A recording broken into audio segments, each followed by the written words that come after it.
교회 건보다의 주인이 되어버린 거죠. 그런 그림은 박물관으로 보내야 되지 않습니까? 독일의 많은 교회들이 그렇게 그림을 보존하고 벽화를 보존하고 심지어 예전에 있었던 그런 성인들의 무덤을 보존하며 박물관화 되어버리고 있습니다. 우리는 결단을 해야 됩니다. 특별히 오늘 영등포교회 위임 예식을 통해서 모든 성도들이, 우리 장로님을 비롯하여 우리 목사님, 모든 성도들이 이제 우리는 첫 번째 단계의 교회가 될 것이다. 121년 아니 200년 300년 주님 오실 때까지 끊임없이 살아 운동하는 운동력 있는 그런 교회가 될 것이다. 그런 믿음을 가지고 선포하는 그런 예식이 되기를 바랍니다. 본문에 나오는 내용은 예수님께 바리새인들이 와서 따지는 내용입니다. 왜 요한과 요한의 제자들은 금식을 하는데 당신과 당신의 제자들은 금식하지 않습니까? 바리새인들은 누구입니까? 사실 역사를 거슬러 올라가면 좋은 사람들, 영향력 있는 사람들로 인정받았던 사람들입니다. 바리새라는 말은 사실 나쁜 말이 아닙니다.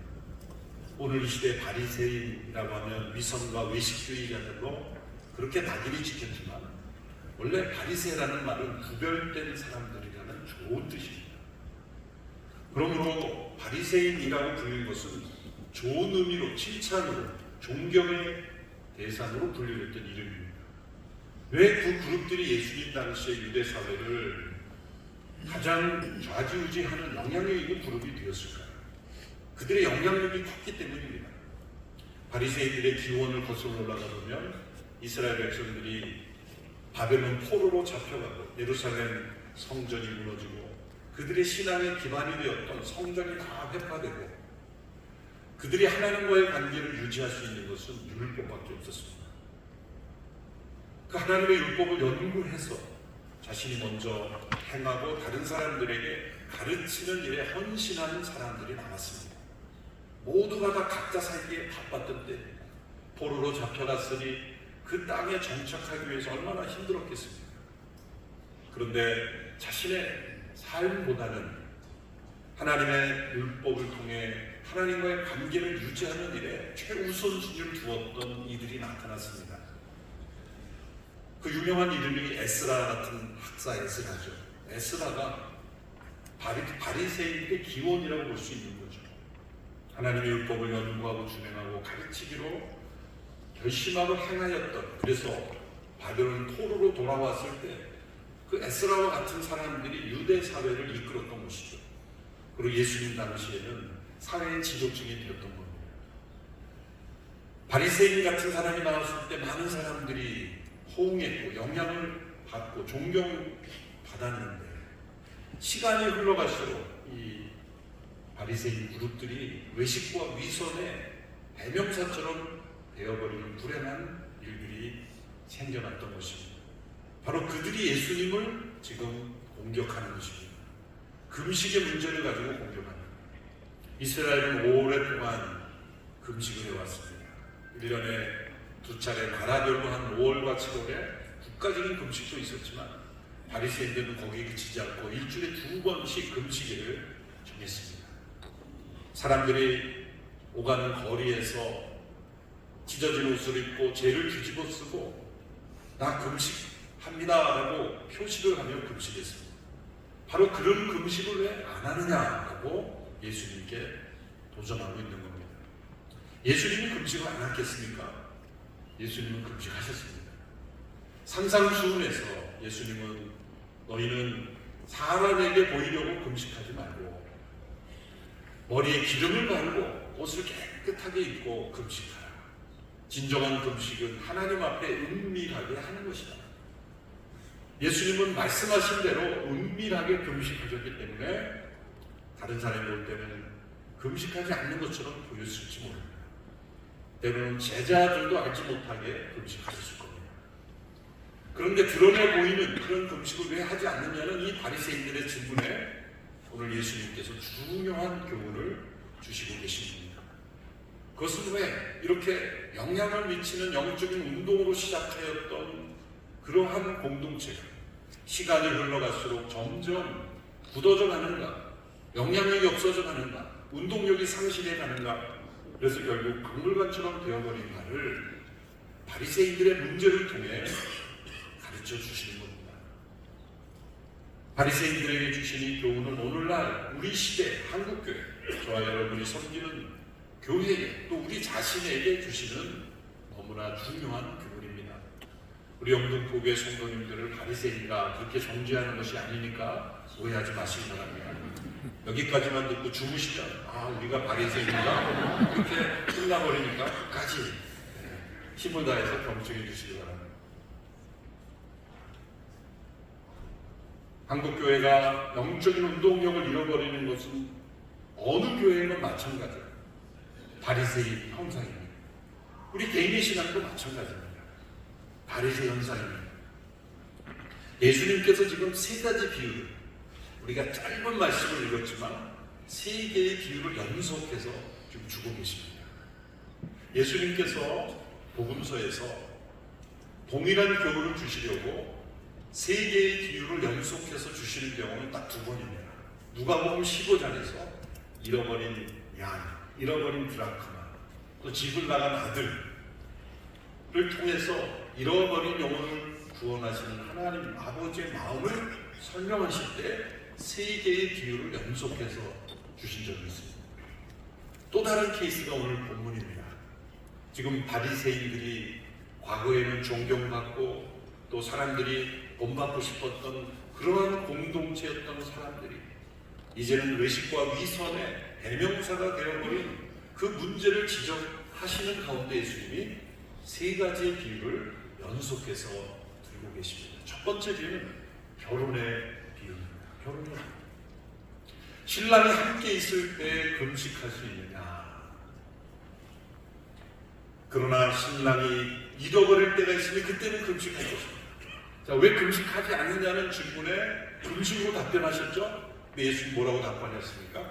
신랑이 함께 있기 때문에 금식하지 않아도 된다라는 말씀을 주신 거예요. 여기서 신랑은 누구입니까? 예수님이십니다. 성경은 하나님의 아들 독생자께서 우리의 신랑이 되심을 설명하고 심지어 하나님 성부 하나님도 우리의 신랑이 되신다고 말씀하시죠. 우리는 그리스도의 신부입니다. 교회는 신랑 되신 그리스도와 결혼한 신부들입니다.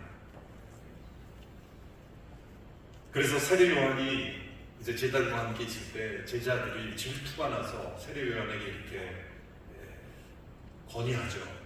지금 많은 사람들이 우리를 따르다가 지금 예수님에게 다 가고 있습니다. 나사렛 예수에게도 다 가고 있습니다.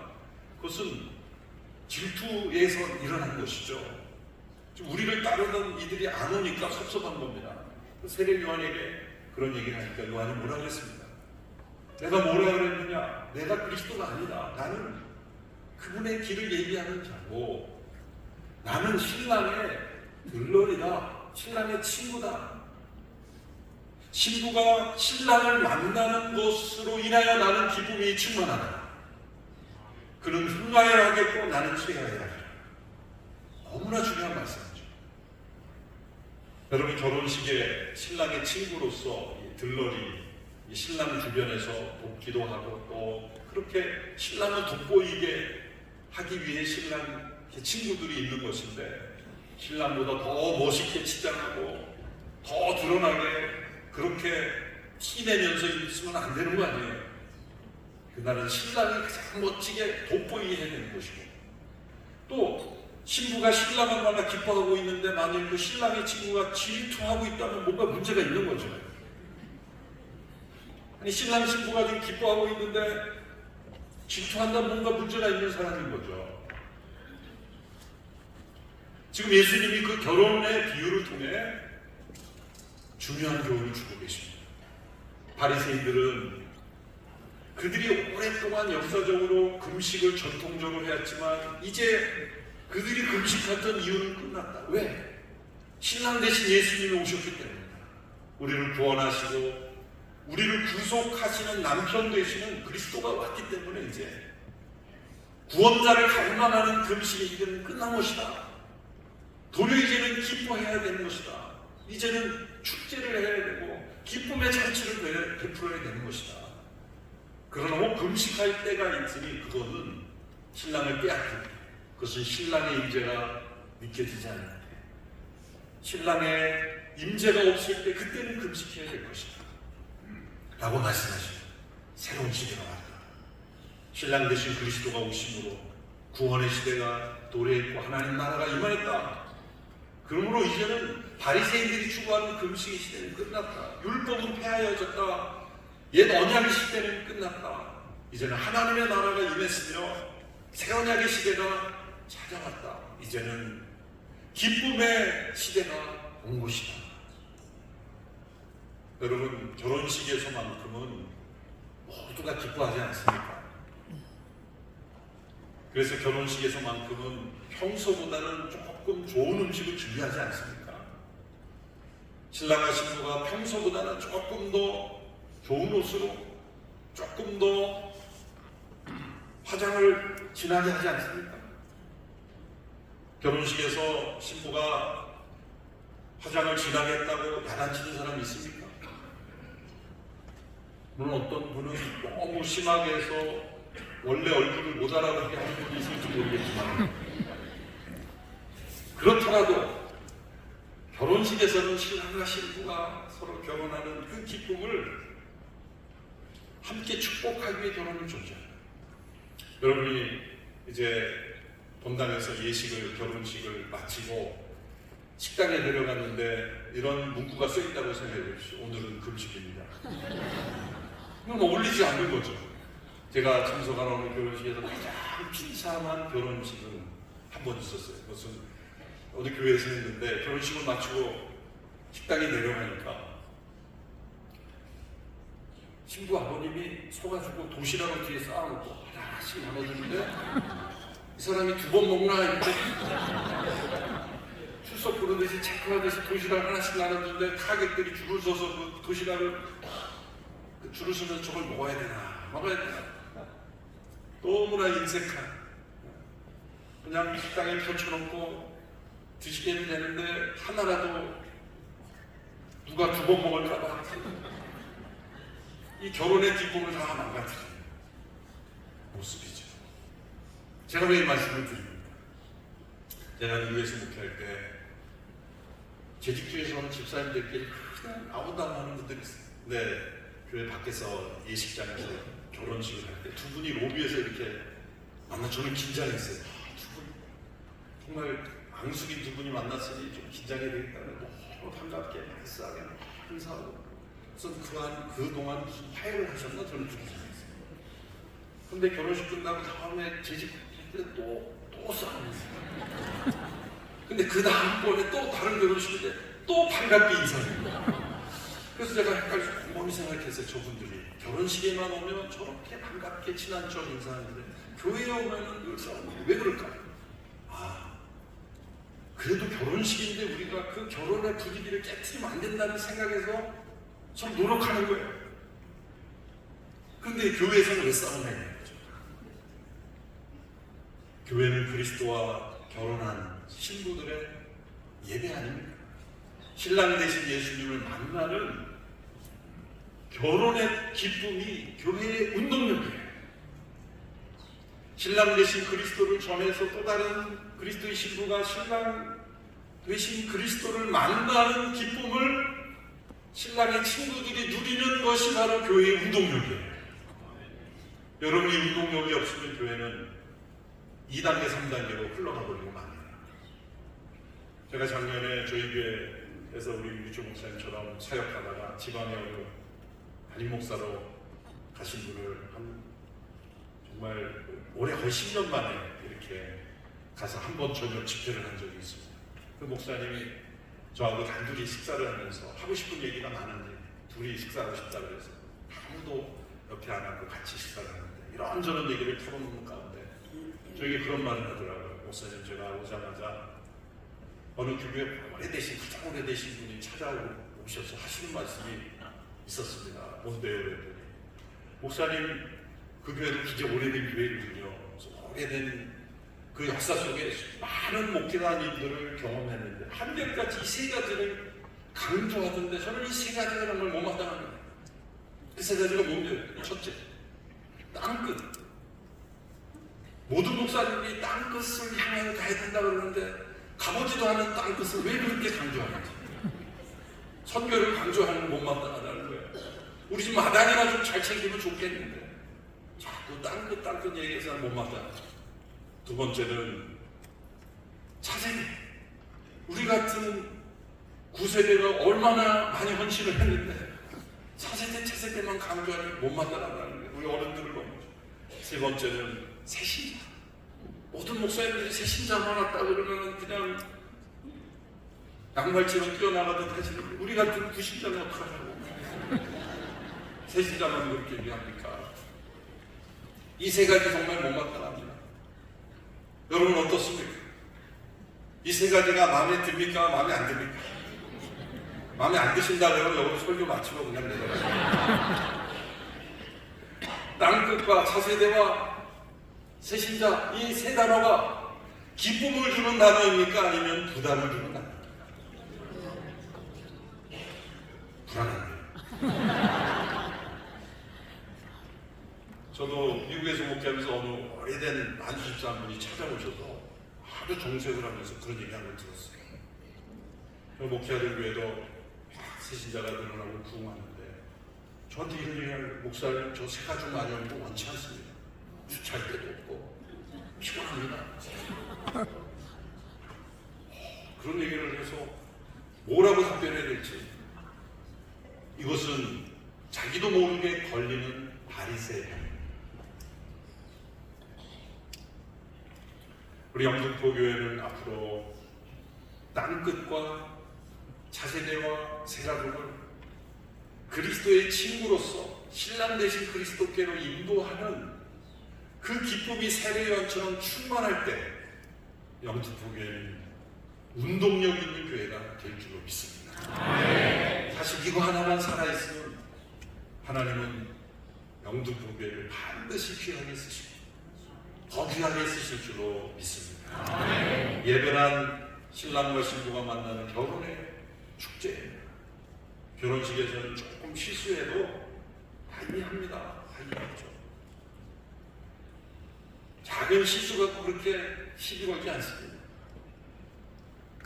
예배는 물론이고 어떤 교회는 예배 때는 왕이신 예수여 찬양하며 주님을 왕으로 높이지만 딱 끝나고 회의만 되면 예수님 잠깐 나가겠어요. 우리끼리 좀 할 얘기가 있습니다. 예배 때는 왕이시지만 회의 때는 안 합니다. 회의 때는 다 예수님을 밖으로 내몰고 우리끼리 좀 얘기합시다.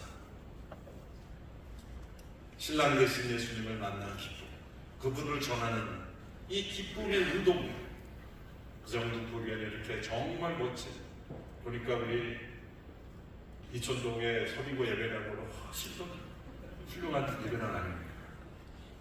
정말 새가족을 마음껏 초청해도 좀, 차세대들을 마음껏 초청해도 그런 귀한 예배당을 우리 너무나 귀한 헌신을 했습니다. 이제 유기춘 목사님의 유임을 더불어서 이런 운동력 있는 교회가 될 줄로 믿습니다. 두 번째 예수님의 기운은 옷에 대한 기운입니다. 생배 조각을 헌옷, 낡은 옷을 붙이는 자가 있겠느냐. 왜냐하면 생이라는 건 한자로 날생자예요. 배 옷을 날생자, 그러니까 새로 짠 배 조각이라는 거예요. 그 생배 조각을 낡은 옷을 붙이겠다고 붙이는 자가 있겠느냐. 그러면 그 생배 조각의 기운이 낡은 옷까지 더 둘 다 못 쓰게 된다는 거예요. 왜 이런 비유를 썼을까요? 옷이란 문화를 위해, 문화란 인간이 최초로 만든 문화란 옷이죠. 아담과 하와가 하나님 앞에 범죄했을 때 부끄러움과 두려움, 죄책감을 가지기 위해서 옷을 만들어 입는 게 최초의 문화입니다. 인간이 만든 최초의 문화. 컬처라는 영어 단어는 본래 커버, 덮는다라는 의미가 연결이 되어 있어요. 그래서 인간의 모든 문화는 다 인간의 게으름을 덮기 위하고 또 인간의 수치를 덮고 다 덮기 위해서 만든 것이 인간의 문화들이에요. 모든 과정기가 발전한 것은 남자들의 게으름을 덮기 위해서 만든 거예요. 프랑스의 향수가 발전한 것은 냄새를 덮기 위해서 향수가 발전해요. 인간이 만든 문화는 다 그렇습니다. 거기서 나아가서 예수님께서 왜 옛 옷과 새 옷을 비교했을까요? 이제 옛 옷을 벗고 새 옷을 입어야 되는 것은 예수님으로 인해 생기는 새로운 문화의 시대가 왔다는 거죠. 율법을 중심으로 생겨난 문화. 레위기에 나타난 5대 제사, 7대 절기, 이런 구약의 율법에 의해서 절기와 제사로 이어지는 그 복잡한 유대교의 문화가 이제는 벗어질 때가 왔다는 거예요. 새로운 문화의 시대가 왔다는 거예요. 예수 그리스도로 인한 새로운 문화의 시대가 왔는데 유대인들이, 특히 이 바리새인들이 옛 문화를 고수하고 있었다는 것입니다. 우리도 자라면서 피부가 여러 번 우리가 느끼지 못한 채 벗겨지면서 새로운 피부를 입듯이, 어릴 때 입던 옷을 성인에서 입을 수 없듯이 새로운 옷을 입어야 돼요. 여러 한국 교회들이 옛 옷을 벗지 못해서 사실은 우리의 이 시대의 새로운 문화들을 서로 소통하지 못하고 있습니다. 타락한 문화에 휩쓸려 가면 안 되죠. 새로운 문화를 만들어야죠. 그런데 이 시대의 보편적인 문화와 서로 공유하지 못하는 그런 교회가 된다면 사실은 뒤처질 수밖에 없어요. 저희 영등포 교회는 신발을 신고 올라서 참 다행이라고 생각해요. 제가 이 예화를 들 수 있어서 20여 년 전에 제가 미국 가기 전에 어느 교회에 설교한 적이 있는데, 서울 도심지에 있는 아주 중요한 교회입니다. 규모는 이거보다 작은 예배당이지만 한 목사님과 잘하는 목사님에서 제 부목사지만 주일 설교를 하러 갔어요. 저희는 예식이 있을 때마다 가운 입는 거 좋다고 생각합니다. 필요하면 입어야죠. 그런데 그 교회에서 이제 설교하러 갔는데 아무 연락도 없이 가운을 입어야 된다. 가운 말씀했으면 가져왔을 텐데. 그래서 제가 가운을 안 가져왔는데, 그래서 입어야 된다. 그 목사님 그걸 저에게 주셨어요. 문제는 그분 체구가 저보다 작았다는 거예요. 근데 조금 작은 게 아니라 많이 작았다는 거예요. 그럼 가운을 입으니까 가운이 여기 팔뚝밖에 안 들어가는 거예요. 입어야 됩니까? 반드시 입어야 됩니다. 그래서 막내 동생 옷 같은 가운을 거치고 그걸 가리면 잠깐 슬리퍼를 바꿔야 된다는 거예요. 신발도 3분의 2만 들어가는 슬리퍼를 가까스로 끌고 갔더니 또 예배당이 밖으로 돌아가서 가게 돼 있어요. 담임 목사실에서 이렇게 내려와서 그날 또 비가 많이 왔어요. 어떤 일이 벌어졌습니까? 제 양말이 다 젖은 채로 질퍽질퍽한 상태로 슬리퍼를 신으면서 그래도 신어야 된다는 거예요. 그럼 올라갔습니다. 근데 이 좌우 단상에 송가대원들이 좌우 단상이 있었어요. 양쪽에. 제가 그분들 신발을 봤어요. 다 신었어요. 저만 벗긴 겁니다. 설교하는 데는 같은 층인데 저분들도 벗었으면 억울하지 않을 텐데 왜 나만 벗겼을까? 설교하면서도 한편으로는 억울하다. 왜 나만 벗겼을까? 왜 나만 저렇게 하는? 아직도 풀리지 않는 미스터리. 왜 그러는 걸까요? 보편적인 문화에 순응하지 않아요. 저는 어렸을 때 분명히 기억해. 왜 단상을 슬리퍼 신었는지. 어렸을 때 교회 다녔기 때문에. 예전에는 비포장도로가 많았잖아요. 시골일수록 포장도로가 어디 있어요? 그러니까 신발을 신고 진흙탕으로 예배당 들어오면은, 예배당은 대개 이 카펫이 아니었기 때문에 가능한데 볼이나 이런 단상에 그래도 단상이라고 카펫을 깔아놨는데 신발 신고 아이들이랑 들어오면 청소가 안 되고 청소 도구가 없어요. 걸려갖고 사찰집사님이 닦을 수가 없고, 그거를 청소할 게 없기 때문에 슬리퍼를 신는 거예요. 청소가 목적이지 내 발에서 신은 것이나 그 땅은 거룩한 그게 아니에요. 그거는 이 사회의 보편적인 문화와도 소통해서 안 되는 거예요. 죄송하지만. 그러니 우리 다음 세대가 세상에 볼 때는 왜 냄새나는 신발을 벗을까? 오히려 신는 게 예의죠. 강대상이 거룩한 땅이기 때문에 벗는 이 하나 예화를 제가 드는 거죠. 이런 영역의 모든 영역에서 교회의 문화를 형성해 가는 것. 우리가 부르는 찬송도 일종의 문화의 흐름이 반영이 되어 있어요. 예식에도 마찬가지죠. 소중한 전통은 우리가 지켜가야 합니다. 그러나 때로 정말 더 중요한 정통성 있는 신앙을 이어가지 못할 때는 문화를 바꿀 필요도 있는 거죠. 가장 중요한 세 번째 이유는 새 포도주는 새 부대입니다. 정치가들도 이 인용을 많이 하는 유명한 말씀이죠. 그런데 핵심을 여기에서 되게 새 부대에 두는 경우가 많아요. 새 부대를 어떻게 하죠? 핵심은 새 포도주. 정확하게 말하면 새 포도주가 새 포도즙입니다. 유대인들은 우리가 김치를 담그듯이 1년에 한두 차례 포도즙을 담습니다. 왜냐하면 물이 좋지 않기 때문에 성경에도 포도즙 담갔으니까 우리도 포도즙 마셔. 그 말이 아니라 물이 없기 때문에 물 겸 약 겸 해서 포도주를 담가서 우리가 김치를 담가 먹듯이 그렇게 사용합니다. 그래서 가죽 부대에다가 포도를 다 재이고 그 다음에 올라가서 발로 밟습니다. 그러면 밑에 구멍을 내면 포도즙이 스며납니다. 그러면 그것도 가죽 부대에 담습니다. 이렇게 담아놓으면 포도즙에서 포도주로 변화되는 그 가스, 그 과정에서 가스가 팽창합니다. 그런데 여러 번 팽창했다 줄어드는 가죽 부대, 옛 가죽 부대를 담게 되면 어떻게 됩니까? 그 가스의 팽창력을 이기지 못해서 뻥 하고 터지는 거예요. 유대인 가정 중에 이런 일들이 종종 일어났기 때문에 예수님이 이걸 비유로 든 거예요. 새 포도주는 옛 가죽 부대에 넣을 수 없으니 새 가죽 부대에 넣어야 된다.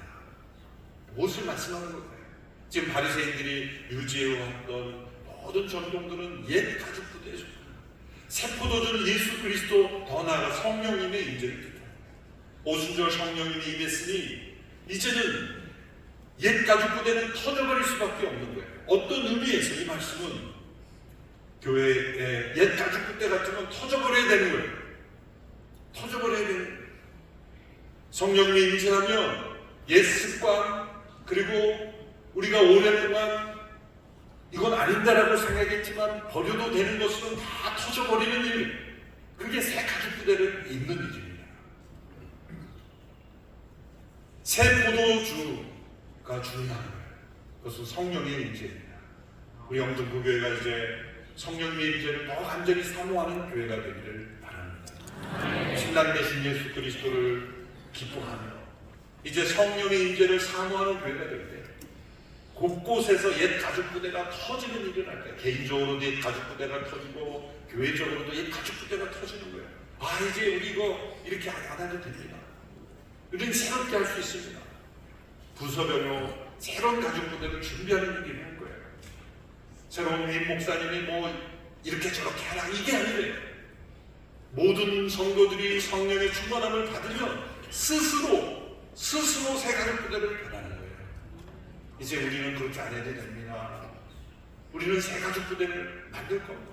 모든 부서가 다 새 가죽 부대를 만듭니다. 성령님께서 역사하시고 운행하시는 그런 교회가 되기를 소망하게 될 것입니다. 영등포교회가 이제 121년, 그러나 이제 새로운 원년으로 생각하시고 이제 신랑 되신 그리스도의 임재가 충만한 교회, 또 성령의 새 포도주의 역사가 충만한 교회가 되었습니다. 이제 언더우드 선교사님이 세운 그 영적인 그 비전이 우리 대한민국과 온 세계에 이루어지는 그 축복의 통로가 되기를 축원합니다. 기도하겠습니다. 하나님 아버지.